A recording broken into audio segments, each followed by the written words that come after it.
여러분들이 가운데 축구를 좋아하시는 분들이 많이 있을 것입니다. 제 아들도 축구를 좋아하지는 않지만 아는 팀이 있습니다. FC 바르셀로나, 그다음에 레알 마드리드.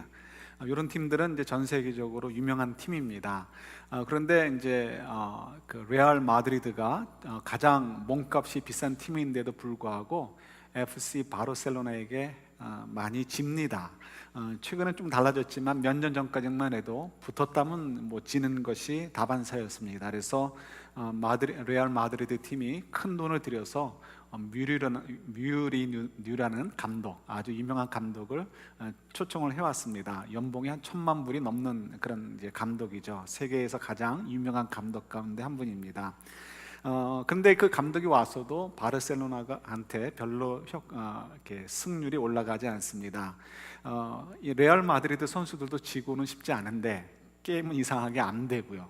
그러니까 이제 게임을 하다가 오고 가는 과정에서 싸움이 붙게 되었습니다. 싸움이 났는데 보통 코칭 스태프들이 나와가지고 싸움을 말리게 되잖아요. 그런데 재밌는 것은 그 뮤리뉴 감독이 상대방 팀의 코치 가운데 한 사람의 눈을 푹 손가락으로 찔러버린 거예요. 싸움을 말리기는커녕 오히려 싸움에 기름을 부어버린 거죠. 그래서 그것이 매스컴에 타고요, 뭐 한참 세계적인 뉴스가 된 적이 있습니다. 여러분들 많은 분들이 아마 이 내용을 아실 거예요. 저도 그 처음에 그 내용을 듣고서는 도대체 이해를 못했습니다. 그분의 연봉이 1,000만 불이 넘어요. 그분의 돈만 많다는 것이 아니고 그분의 삶이 소위 말해서 상류 사회에서의 어떤 좀 고급한 삶들을 사는 어떤 그런 문화 속에 사는 사람입니다. 보통 동네 축구의 감독도 아니고 세계적인 팀의 감독이고, 그런 분이 어떻게 다 이 중계 방송을 하는 사이에서 상대 팀의 코치의 눈을 갖다 손가락으로 찌르면서 싸움을 더 크게 만들 수 있을까? 저는 도대체 이해가 되지 않았습니다. 그런데 조금 있다 보니까 이해가 됩니다. 왜 그럴까요? 이 FC 바르셀로나 선수들만 보면 자꾸 이 레알 마드리드 선수들이 주눅이 드는 거예요. 자기들이 더 몸값이 비싸고 더 유명한 선수들임에도 불구하고 이상하게 바르셀로나한테만 붙으면 안 되는 거예요. 근데 이 무리뉴 감독이 와가지고 자꾸 너희들이 할 수 있어, 할 수 있어라고 얘기해도 통하지가 않습니다. 워낙 패배의식이 젖어가지고요. 그래서 어떻게 해요? 이들에게 전투의식을 좀 불러일으켜야 되겠다, 죽기 살기로 좀 싸우도록 해야 되겠다 해가지고요, 어떤 면에서 일부러 싸움을 벌린 거고요, 그 싸움을 더 크게 하도록, 그래서 자기가 직접 나가가지고 상대편 코치의 눈을 손가락으로 찌르는 그런 일을 행해서 자기는 바보가 될지 모르지만 어떻습니까? 자기네 팀 멤버들이 생각할 때 우리 감독도 바르셀로나를 향해서 이렇게 독한 마음을 가지고 있구나, 우리도 이렇게 독한 마음을 가지고 게임에 임해야지라는 그 전투 의욕이라고 해야 될까요? 싸울 의욕들을 불러일으키는 거죠. 그래서 그 일에 성공을 했습니다. 그래서 그 다음엔가요? 그 해인가 레알 마드리드가 최고의 승률로 스페인 리그에서 우승을 하게 되죠.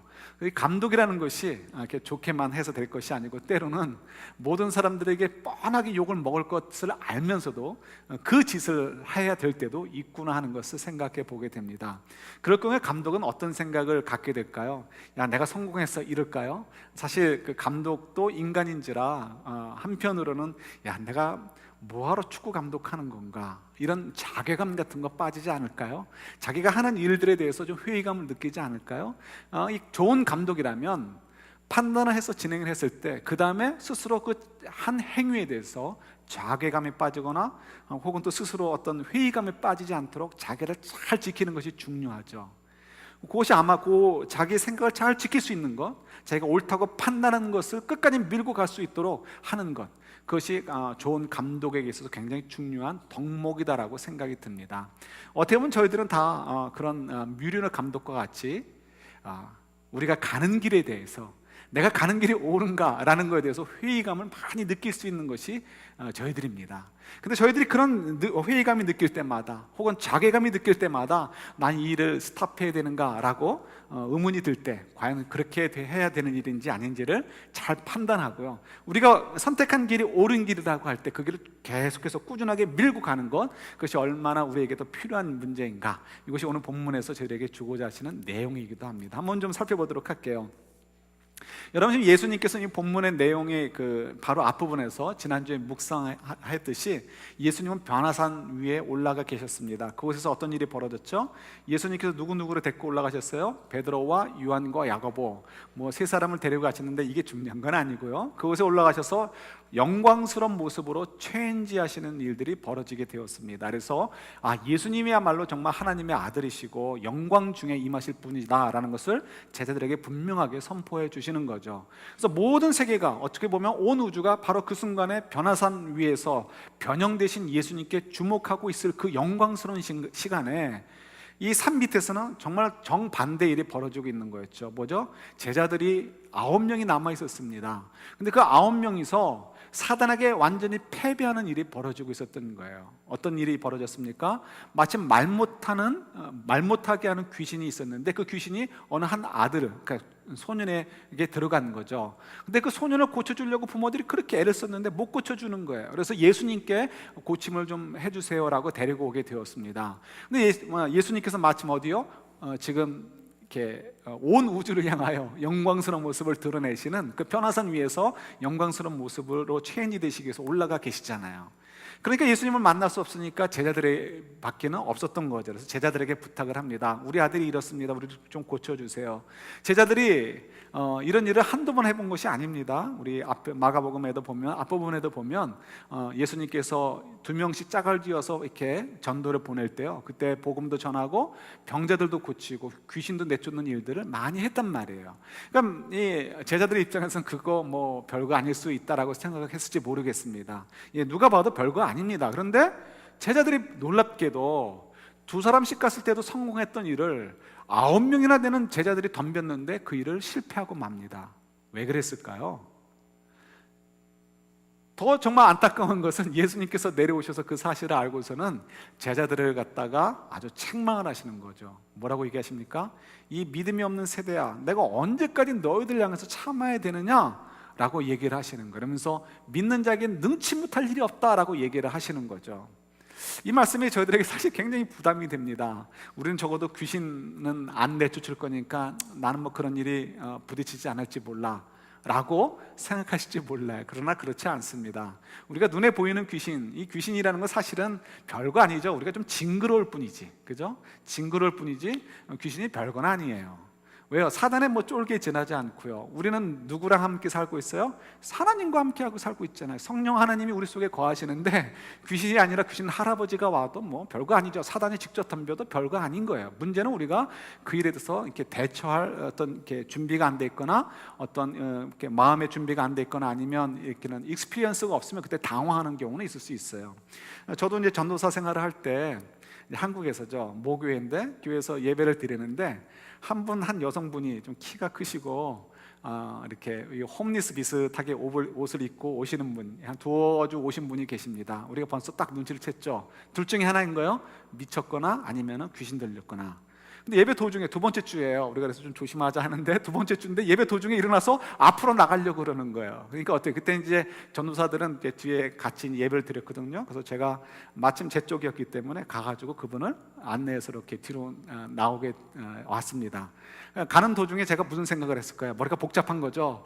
이 여자가 어떻게 반응을 할까? 반응을 할 때 사람 불러가라 이렇게 얘기되나? 아니면 나를 확 깨물려고 덤벼들면 어떻게 해야 되나? 뭐 복잡합니다. 그런데 이제 가면서 이제 기도하면서 짧은 거리지만 이렇게 기도하면서 가서 이렇게 데리고 나오는데 아무 일도 없었어요. 뭐 귀신 들린 거에 대해서 우리가 그렇게 겁낼 필요가 없습니다. 사실은 뭐 별거 아니죠. 어차피 우리 능력으로 할 것이 아니고 성령의 능력으로 대처할 거기 때문에 걱정하실 필요가 없는 거예요. 다만 저희들이 거듭 말씀드리지만 우리가 경험을 안 해봤기 때문에 어떻게 대처해야 되는가, 이것이 좀 의아스럽고 당황스럽고 또 때로는 좀 징그러운 것들 때문에, 그죠? 뭐 그게 좀 우리를 좀 힘들게 하지만 결코 우리가 무서워할 상대는 아닌 거죠. 어쨌든 간에 이 귀신이라는 거 우리가 부딪히지 않는다 할지라도 뭐 여기에 대한 뭐 이렇게 생각을 해야 될는지 모르겠습니다. 그런데 더 중요한 것은 눈에 보이는 귀신이 아니고요, 사단이 귀신의 모습으로 나타나고 하는 것도 우리가 사실은 뭐 이렇게 신경이 쓰이지만 우리가 더 영향을 받고 있는 부분이 있다는 것을 우리가 좀 생각을 하셔야 돼요. 그건 뭘까요? 사단이 우리 마음속에서 이 모양 저 모양으로 우리를 막 자꾸 흔드는 것들이 있습니다.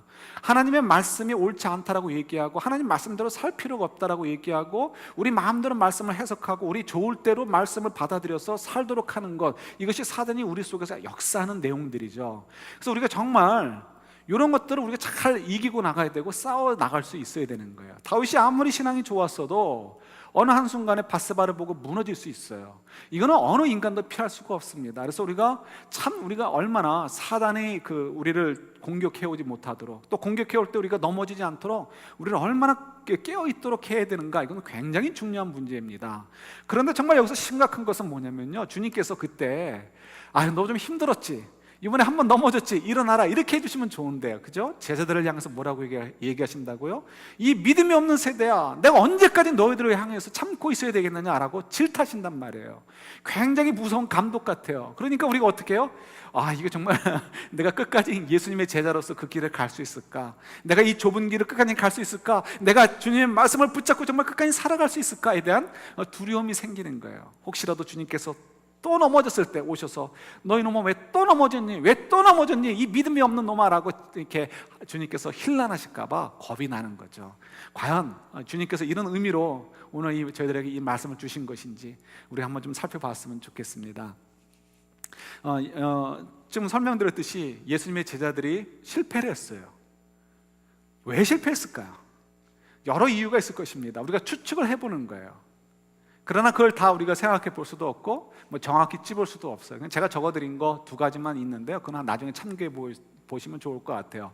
자, 어쨌든 간에 예수님께서 제자들을 보시고, 실패한 제자들을 보시고서 책망을 하시는 거죠. 그러면서 주신 말씀이 있습니다. 제가 나눠드린 건 보실래요?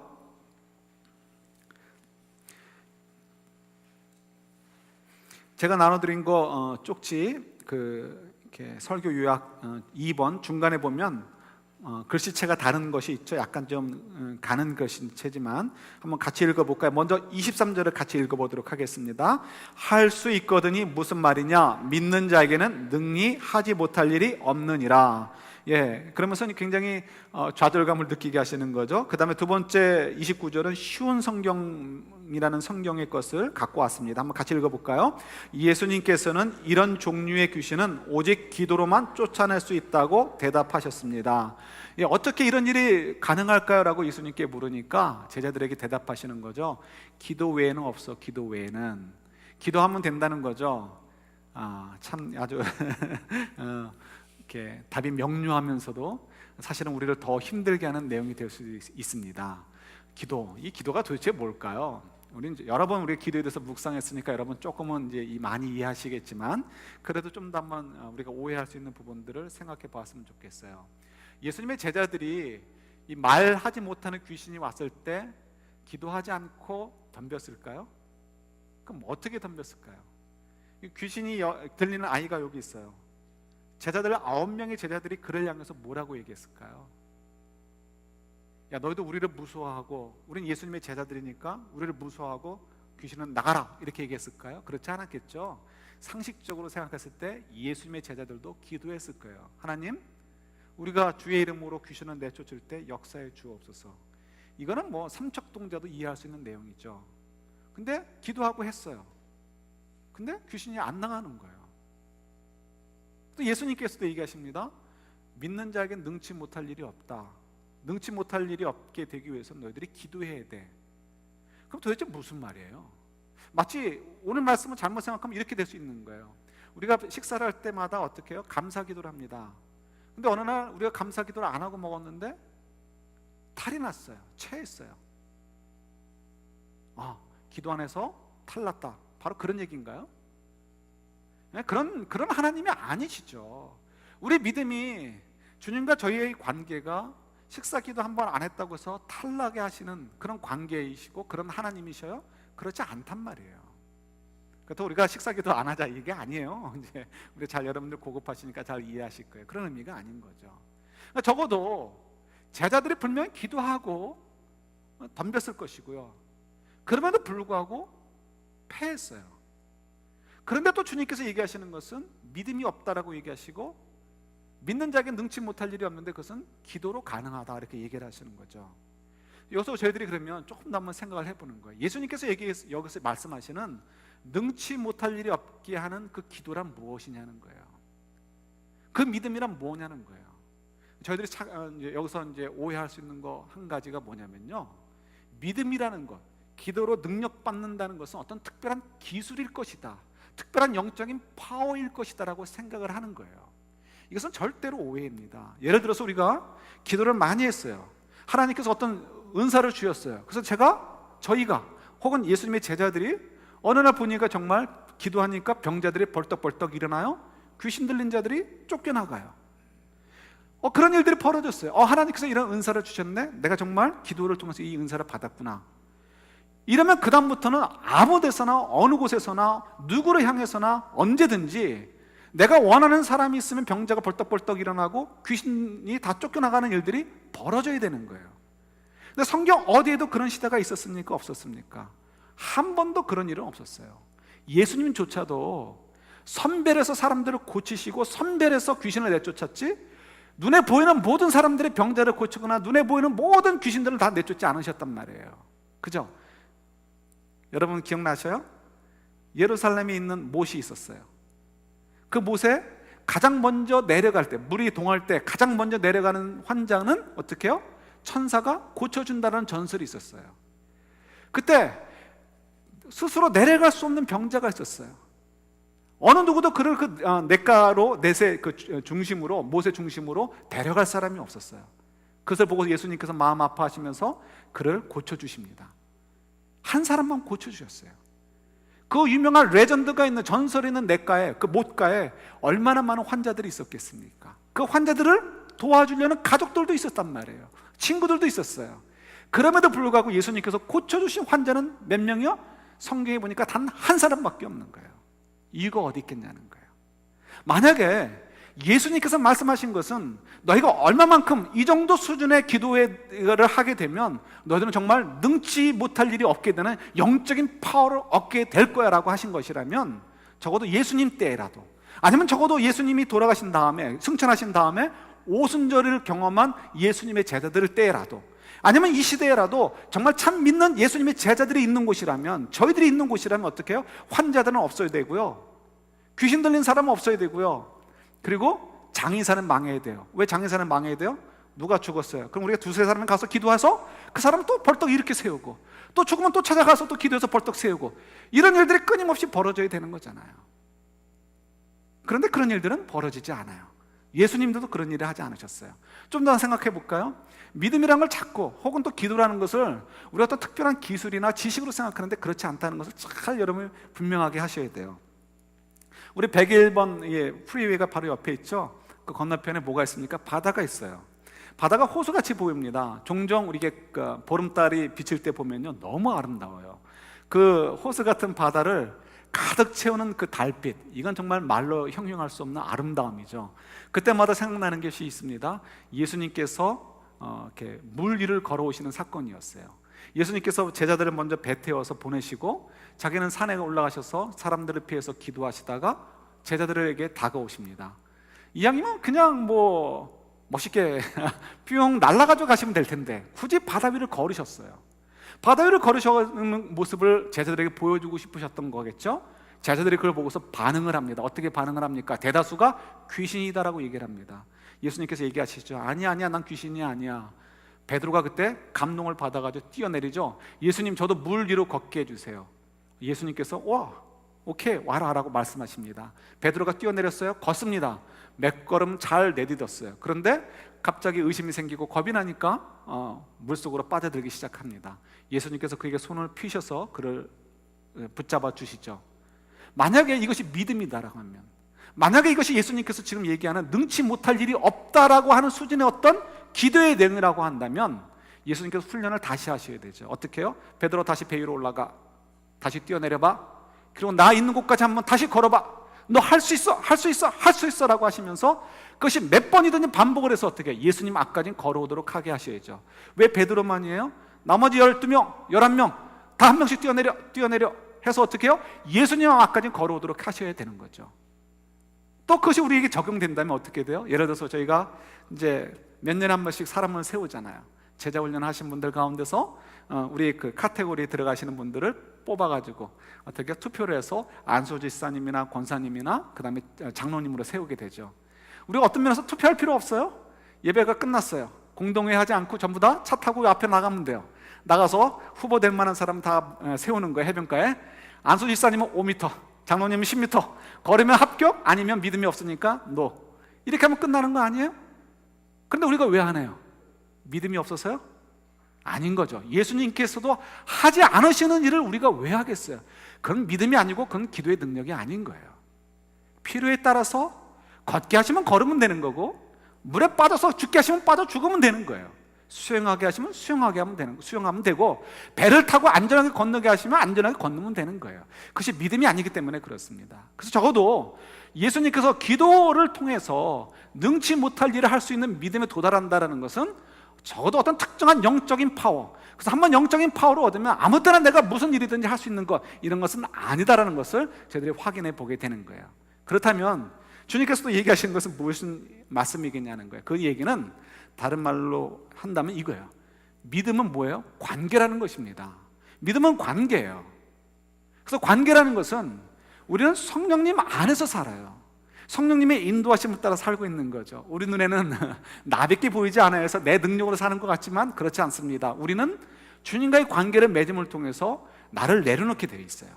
그 다음에 어떻게 성령의 음성을 따라서 우리가 순종하며 살아가게 되는 거죠. 성령은 어떻게 말씀하셔요? 가장 많은 포션을 차지하는 것은 성경 말씀을 통해서 우리가 어떻게 살기를 말씀해 주시고요, 또 기도라든가 환경이라든가 교회를 통해서 어떻게 우리가 살아가야 될 것인가를 말씀해 주시죠. 이 성령님의 인도하심을 따라 사는 것, 이것이 어떻게 해요? 하나님과 우리의 관계이고 그것이 믿음이라는 거예요. 근데 하나님과 우리의 관계가 얼만큼 돈독하냐, 얼만큼 든든하냐, 얼마나 깊고 안전하냐를 결정하는 것은 무엇보다도 기도라는 거예요. 기도. 이 기도라는 거, 그래서 저희들이 기도를 참 잘 이해하셔야 돼요. 만약 기도라는 것은 내가 생각할 때 상식적으로 이것은 나에게 유익한 거고 이건 하나님께서도 좋다라고 생각할 거야 라는 것으로 생각해서 그런 리스트를 만들고 믿습니다라고 하는 것라고 생각한다면, 이것이 기도라고 생각한다면 그는 totally wrong입니다. 그런 기도는 없어요. 우리가 판단해서 기도하는 것이 아니고 주께서 우리에게 주시는 기도의 제목을 가지고 기도하는 것이 기도예요. 그래서 우리가 늘 언제나 얘기하는 것처럼 내가 원하는 리스트를 정해놓고 이건 하나님 나도 유익하고 당신에게도 좋은 것이니까 주실 줄 믿습니다, 이거가 기도가 아니라는 것 늘 기억을 하셔야 되는 거죠. 그렇다면 기도라는 무엇일까? 이걸 한번 저희들이 좀 생각을 해봤으면 좋겠어요. 기도라는 것은 다른 것이 아니에요. 우리가 하나님께 더 집중하도록 하는 것이 기도입니다. 우리 일부 예배 때 그런 얘기를 나눴는데요, 최희준 씨라는 가수가 있잖아요. 옛날에 그 찐빵이라는 가수가 있으셨죠. 그분이 했던 노래가 있잖아요. 딱 노래 가사를 말씀드렸듯이 딱 제목이 나오더라고요. 제목이 하숙생이라며요. 인생은 나그네 길, 어디서 왔다가 어디로 가는지 모르겠다, 이런 거겠죠. 인생이 굉장히 허무하다는 거죠. 제가 그 노래를 언젠가 라디오에서 들으면서 드라이브를 하다가 지금으로부터 한 40년, 50년 전의 노래일 거 아니에요. 그때 정말 그 어려웠던 시대에 가장들의 마음들, 남성들의 마음들을 조금은 이해할 수 있었어요. 왜 남성들만이겠습니까? 여성들도 마찬가지고요. 왜 40년 전만의 분들만의 이야기겠습니까? 지금을 사는 저희들도 마찬가지죠. 그래서 저희들이 꼭 티네이저 소녀들이 아니라 할지라도, 사춘기 들어가는 아이들이 아니라 할지라도 때로는 떨어지는 낙엽을 보면서 인생이 뭘까, 들어가는 나이를 보면서 정말 나는 뭐하며 사는 걸까, 이런 인생의 허무함을 느낄 때가 있죠. 그러니까 이거에 깊이 빠져들어가는 분들은 헤어나지 못하고 디프레션에 빠지기도 하고 또 자살을 하기도 하고, 또 이것을 이렇게 헤어나오기 위해서 다른 것에 어떤 관심을 쏟아붓는 일들도 많이 있는 거죠. 왜 인생만이겠습니까? 신앙생활도 마찬가지죠. 신앙생활도 참 힘들어요. 어떻게 하면 예수님께서 기뻐하시는 삶을 살까? 이게 하루아침에 끝날 것도 아니고요, 평생을 살아가야 되는데 이게 참 힘이 듭니다.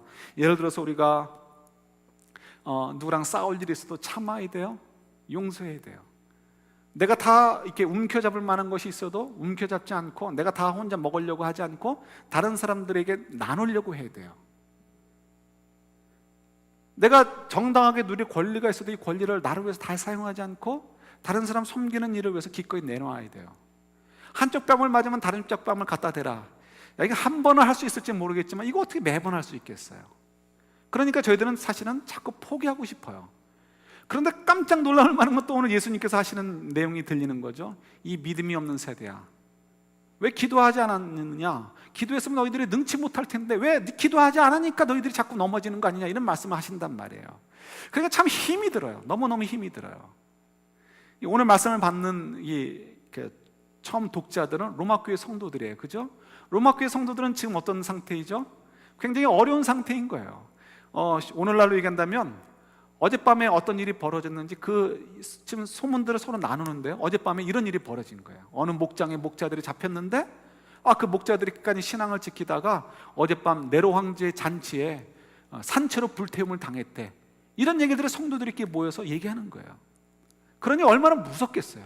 얼마나 힘들겠어요. 야, 우리가 이렇게 계속해서 신앙생활을 해야 되는가? 겁이 나는 거야.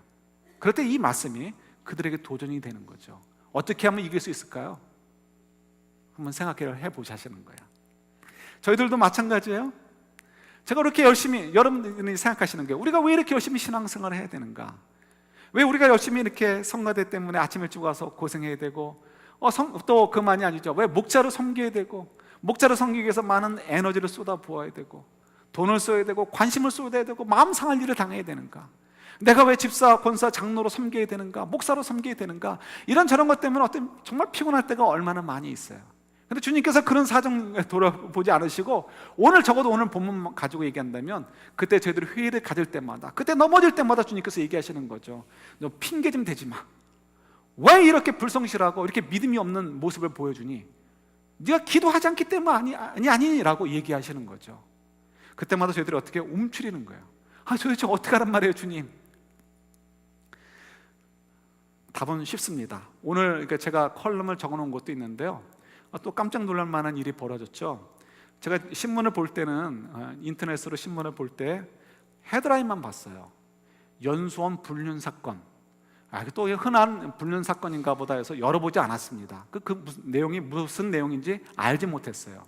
그런데 이제 지난 수요일 날 성경 공부를 하다가 우리 성도님들에 의해서 그 내용을 잘 알게 되었습니다. 여러분 너무 잘 아시죠? TV에서는 그 방송이 잘 됐나 봐요. 쉬운 말로 얘기해서, 간단하게 얘기한다면 A라는 남자가 사법고시에 합격을 해서 연수원에 들어갔습니다. 그곳에서 C라는 여인을 만나서 이제 이렇게 사귀게 된 거죠. 근데 알고 보니까 이 A라는 남자에게는 B라는 와이프가 이미 있는 거예요. 그러니까 이것이 불륜이 된 거죠. 그런데 사람들이 워낙 악하니까, 우리는 다 죄인이니까 얼마든지 그럴 수 있잖아요. 그래서 그런가 보다 했는데, 알고 보니까 그 원인 가운데 한 분이 그 남자의 어머니예요. 그 남자의 어머니고, 그 어머니는 한국의 유명한 교회의 권사님이라는 거예요. 근데 왜 이것이 문제가 되냐면, 이 어머니가 이 아들이 결혼하는 거를, B라는 여인과 결혼하는 것을 극구 반대했다는 거예요. 이유가 뭐냐면, 권사님이니까 며느리감이 신앙생활을 안 해서다, 그래서 반대했다라고 하면 좀 얘기가 되는데, 그게 아니고요. 사자가 붙으면 15억 정도의 결혼 지참금을 가져와야 된다는 거예요. 근데 여자분 집이 가난한 건지 아닌지 모르겠지만 15억을 해주지 못하고 10억 조금 넘게 해줬대요. 그만 해도 굉장한 거 아니겠습니까? 그렇게 해주는 분도 좀 이상한 거죠. 어쨌든 간에 해줬대요. 그랬는데 이 아들의 엄마의 입장에서는 5억이 너무 아까운 거예요. 그래서 5억을 끝내 해오라, 못 해오면 결혼 반대다 했는데, 그 와중에서 이 남자가 이 아내와 결혼을 하게 된 것입니다. 그러니까 이 모자간에도 얼마나 관계가 많이 안 좋아졌겠어요.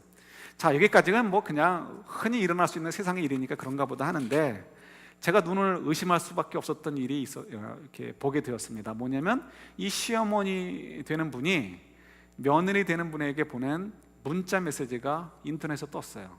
보신 분이 계실지 모르겠습니다. 제가 그 일부를 읽어드릴게요. 시어머니가 며느리에게 쓴 문자예요.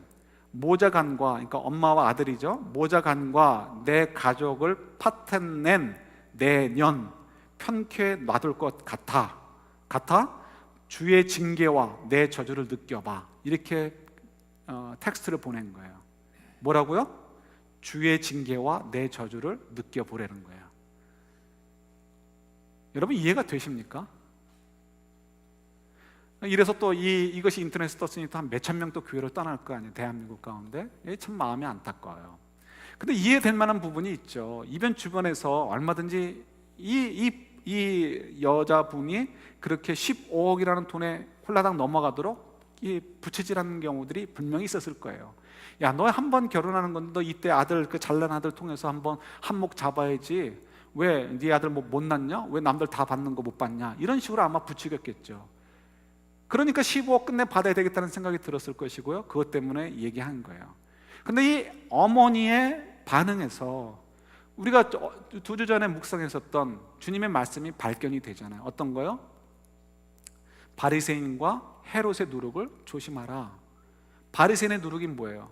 자기 원하는 대로 신앙생활하는 거예요. 주의 말씀 I don't care. 내가 원하는 대로 하겠다는 거예요. 내 원하는 대로 해석하고 밸런스 맞출 필요 없어요. 내가 좋아하는 것만 받아들이고 하겠다는 것이 바리새인들의 신앙의 어때요? 표본인 거죠. 그러니까 자기들의 이 표본과 맞지 않으니까 예수님이 하시는 일들이 눈꼴 사나울 수밖에 없고 그 예수님을 거부할 수밖에 없는 거예요. 그것이 바리새인의 누룩인 거예요. 근데 누룩은 어떻게 파급 효과가 있으니까 얼마든지 영향을 받는 거죠. 도대체 이 권사님은 무슨 근거를 가지고 자기 며느리를 향하여 주의 징계를 받게 될 것이다라고 얘기하고 있습니까? 뭐예요? 바리새인식의 신앙생활을 하고 있는 거예요. 네가 내 마음을 아프게 했고 내 권리를 누리지 못하게 했고 너 때문에 내와 우리 가족끼리 싸우는 일이 벌어졌으니까 너는 정말 주님의 징계를 받게 될 거야. 정말 그렇습니까? 아닌 거죠. 또 두 번째요. 두 번째, 헤롯의 누룩을 조심하라고 예수님 말씀하셨잖아요. 이분이 지금 생각하는 모든 근거는 뭐예요? 우리가 정말 행복할 수 있고 우리 잘난 아들을 통해서 우리가 정말 가문이 영광스럽게 될 수 있는 길은 누구에게 달려있다? 하나님께 달려있다는 생각을 하지 않아요. 하나님께 달려있다라고 믿으면 어떻게 돼요? 하나님께서 원하시는 대로 행해야 되는 거죠. 근데 그 생각을 갖지 않는 거예요. 그래서 어떻게 해요? 사람에게 달려있다라고 믿는 거예요. 얼만큼 돈을 쥐고 있느냐, 얼만큼 사람들에게 인정받느냐에 따라서 우리 가문이 영광스러울 수 있고 우리 아들의 잘난 것이 드러난다라고 생각을 하고 있는 거예요. 마치 헤롯 임금이 자기 권력을 지키는 것, 자기 나라를 잘 다스리는 것은 하나님께 달려있다라고 생각을 해서 하나님의 뜻을 잘 섬기려고 했어야 되는데 그러지 않고 어떻게 해요? 군사력에 있다, 권력에 있다, 머니에 있다라고 생각하고서 부정부패를 행하고 또 그 권모 수술을 통해서 자기 권력을 지키려고 했던 것, 그러니까 예수님이 밉고 세례 요한이 미울 수밖에 없었던 것, 그것을 어떻게 해요? 헤롯의 누룩이다라는 것을 저희들이 알고 있잖아요. 그대로 어떻게 이 권사님도 그대로 행하고 있는 것을 저희들이 발견하게 되는 거죠. 여러분, 이것은 나누는 이유는요, 어느 한 여인을 욕하기 위해서가 아닙니다. 어느 한 권사님을 도마 위에 올려놓기 위해서가 아니에요. 사실 우리가 이렇다는 거예요. 그런데 여러분, 정말 조심해야 될 것은 주님이 이것을 굉장히 미워하신다는 거잖아요. 우리가 이렇게 신앙생활 해가지고 헤롯의 누룩과 바리새인의 누룩에 온전히 영향을 받아서 사는 신앙생활을 해가지고 어떻게 주님 앞에 설 수 있겠어요? 그때도 우리가 주님 앞에 가서 저는 믿으면 구원 얻을 줄 믿고 살았습니다. 예, 깜만 그래봐야 네 믿음이 뭔데라고 주님이 얘기하신다면 우리가 할 말이 없잖아요. 나 교회에서 세례 받았는데요, 교회에서 목사였고 장로였고 권사였고 집사였는데요, 다 소용없다라고 우리가 말씀을 통해서 확인을 했잖아요. 그러니까 정말 저희들이 이때 냉정해야 되는 거예요. 그럼 어떻게 우리가 이것을 이길 수 있겠습니까? 아무리 옆에서 너 15억 받아야 되라고 정말 말 못하는 귀신처럼 덤벼든다 할지라도, 혹은 또 너는 정말 절대로 이 문제에서는 양보해서는 안 되라고 주변에서 막 얘기하면서 또 우리 속에서도 자꾸 사단이 역사할 때 그 귀신을 어떻게 내쫓을 수 있겠어요? 어떻게 그 사단과의 싸움에서 이길 수 있겠습니까? 다른 거 없죠. 주님 말씀하시는 거예요. 기도 외에는 없다는 거예요. 그럼 그 기도는 뭐예요? 심플합니다. 하나님이 어떤 분인가를 묵상하시는 거예요. 하나님이 어떤 분인가를 묵상하시는 거예요. 여러분, 놀랍습니다. 그때 저희들의 마음이 안정을 찾을 수 있게 됩니다. 하나님의 말씀, 이런 일들이 있을 때 하나님 나에게 어떻게 하기를 원하셨을까라고 말씀을 묵상해 보는 거예요. 성령의 도우심을 구하면서 말씀을 찾아보는 거예요. 그때 놀랍게요, 평소에 다가오지 않던 말씀이 생각이 나던가 읽을 때 감동이 오는 거예요. 그러면서 저희들의 마음이 체인지 되어지게 됩니다. 미워했던 그 놀라운 성난 파도와 같은 그 마음들도 밀무가 싹 밀려나가고 잔잔한 호수와 같은 마음으로 체인지 되는 일들을 저희들이 경험하고 있잖아요. 그것만이 아니죠. 더 얼마나 많은 일들이 있을 수 있겠습니까? 특히 우리가 정말 천국을 향해서 걸어가고 있는 사람들이잖아요. 우리 이 땅에서 모든 것을 이루려는 사람들이 아니고 이 땅은 그저 섬기는 거고 천국에서 이루게 될 것을 바라보면 사는 사람들이잖아요. 그것을 위해서 하는 것이 참 힘들어요. 그때 또 기도하는 거예요. 정말 천국을 향해서 내가 가고 있는 사람인가 묵상해 보는 거예요. 천국에서 누리게 될 그 놀라운 하나님의 영광을, 그 영광의 나를 어떻게 해요? 말씀을 묵상하면서 또 다시 한번 되새김질을 해보는 거예요. 그럴 때 어떻게 해요? 우리들의 욕심을 내려놓게 되고 사단이 아무리 우리를 공격하려고 해도 우리가 그것들을 넉넉하게 이길 수 있게 되는 거죠. 그러니까 예수님 말씀이 맞는 거예요. 맞아. 예수님 말씀대로 기도하게 된다면 아무리 사단이 우리를 넘어뜨리려고 해도 우리가 능치 못할 일이 있어요? 없어요? 없단 말이에요. 없단 말이에요. 그래서 우리에게 기도하라고 얘기하시는 거예요. 그러니까 처음에 우리가 생각했던 거 기억나시죠? 야, 나 실수하면 어떻게 될까? 실수하면 또 주님께서 얼마나 책망하실까? 아니에요. 결론은 뭐예요? 주님 우리를 사랑하셔서 우리로 하여금 좀 제발 좀 기도하면서 주님께 집중하고, 그래서 우리가 아무리 사단이 우리를 공격해 오려고 해도 우리가 넉넉하게 이길 수 있도록 하시기 위해서 우리에게 도전을 주시기 위해서 혼을 내시고 있다는 것을 생각할 수 있는 거예요. 그러면 어떻게 우리가 마음이 오히려 더 평안이 올 수 있고 오히려 더 기쁨이 있을 수 있고 오히려 더 챌린지 받을 수 있게 되는 거죠. 여러분, 이 시대는 정말 참 믿는 자가 필요할 때입니다. 그냥 목소리 다 이렇게 허스키 목소리 될 줄로 믿습니다 믿습니다 외치는 거, 이거 아무 의미 없어요. 도대체 그래서 우리가 남는 게 뭐가 있어요? 주님께서 그거 우리에게 요구하셨어요? 정말 우리에게 요구하시는 것은 성령의 도우심을 구하면서 인격적으로 주님을 향해 만나가는 것이고 하나님을 확인하는 것이고 말씀을 확인하는 것이고 우리에게 주신 그 약속을 확인해서 우리가 그 약속을 붙잡고 살아가는 것, 그것이 진정한 믿음이고 그 약속을 붙잡도록 하는 그 기도를 주님께서 우리에게 요구하시는 거죠. 이 시대에 정말 믿는 자들을 필요로 하는 때입니다. 저와 여러분들이 정말 잘 믿으셔야 돼요. 정말 잘 믿어가지고 밤하늘의 별처럼 반짝반짝 빛나셔야 돼요. 그래야 정말 지금 기독교인들이 막 이렇게 줄어드는 이 시대를 어떻게든지 빨리 바른 라인을 치고 올라올 수 있도록 할 수 있지 않겠습니까? 그러기 위해서는 우리 남 탓할 게 아니고요, 우리가 정말 진정한 믿음으로 쓸 수 있도록, 진정한 믿음으로 쓸 수 있도록, 그래서 주님 안에서 능치 못할 일이 없다는 그 놀라운 사실들을 증명해 주는 인생들을 저희들이 사셔야 되는 거예요. 바라긴 저희들이 주님께서 오늘 주신 말씀대로 기도를 통하여 어떠한 사단의 공격들도 우리가 넉넉하게 이겨나가는, 정말 능치 못할 일이 없다라는 그런 고백이 우리에게 나올 수 있는 그런 믿음의 승리자들이 되도록 주님께서 우리를 축복해 주시고 그런 삶을 살아가는 저희들이 될 수 있기를 우리 주님의 이름으로 축원합니다. 같이 기도하겠습니다.